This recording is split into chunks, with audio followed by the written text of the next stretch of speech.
The way you eat does affect your mental health. Hi, I'm Maria Paula Bermeo, clinical psychologist, and today I'm gonna tell you why your eating habits have a big impact on your mental health. Before starting this video, don't forget to like, subscribe, and comment. Follow me on my social media, and if you're looking for a psychologist, I do give online therapy at an affordable price. So please reach me out on my Instagram or email, which will be listed on the description box. Whenever diets are a topic of conversation, people tend to exclusively focus on the physical results. However, we need to take into account the psychophysiological aspects of your eating habits because mental health is a crucial part of your overall health. First of all, we need to understand that the brain governs all of our body functions, and to do that, it uses a 20% of your total calorie consumption. Which functions, you may ask? Well, the things that's regulating your blood pressure, your heart rate, body temperature, digestion, and of course, your emotions. That's why a balanced diet is key to improve your emotional status. Fast food, ultra processed food, is known to have a lot of sugars, chemicals, dyes, and more to get a delicious taste that makes you feel as if you couldn't get enough of that food and you want to buy more. That's a strategy companies and their team of food engineers have in practice to make their businesses and economy rise. But all of those tasty, carefully manufactured products take a big toll on your mental health if you tend to consume them on a daily basis. The first consequence is a miscommunication between your gut and your brain. The bacteria in your gut absorbs nutrients, activating the neural pathways that allow your brain to produce serotonin, aka the happiness hormone. When your diet is filled of fast food, snacks, there isn't much nutrients that can be absorbed and used. Therefore, your gut is incapable of sending signals to your brain, so your brain won't be able to produce serotonin and you start feeling down, which leads me to the second point: depression and irritability. Fast food is a burden for serotonin production, but it produces dopamine. Dopamine is the pleasure hormone. That's why when you eat that cake, that bun, that hamburger and fries, you feel delighted. However, when there's an excess of fast food, neurotransmitters are modified. They become dependent on that ultra-processed food as a pick-me-up when you feel down.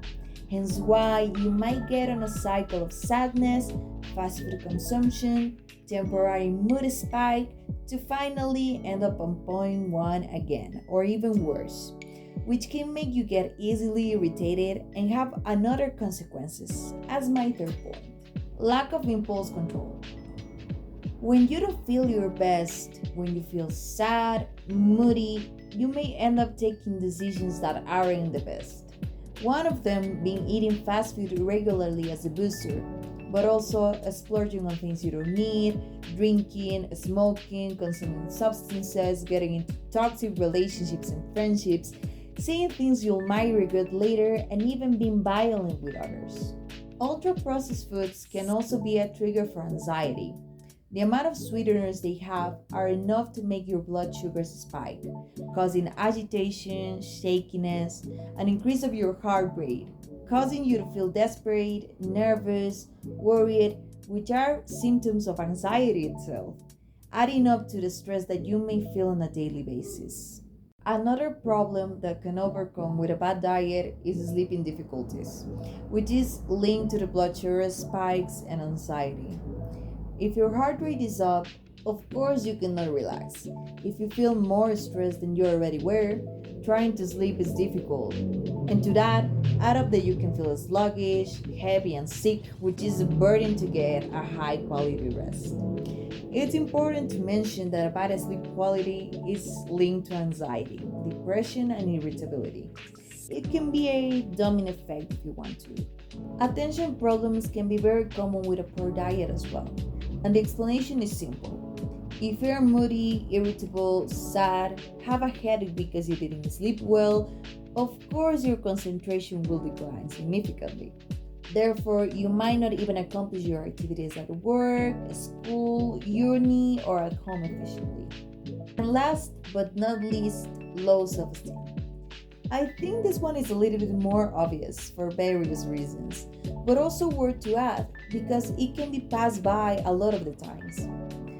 Fast food diets can lead to overweight and obesity, which leads to a bad self image, which can make you isolate from others, feeling lonely, useless, unworthy, increasing the other symptoms we've already talked about. As you can see, your eating habits are key to maintain a healthy mind. So please, if you go to therapy, don't be surprised or feel offended if your psychologist asks for details about your diet because they really can be useful for us. My goal here is to encourage you to have healthy habits as much as you can. Am I saying never consume these foods ever? No, because as you may or may not know, over restriction can lead you to an ED, which is not the intention of this video.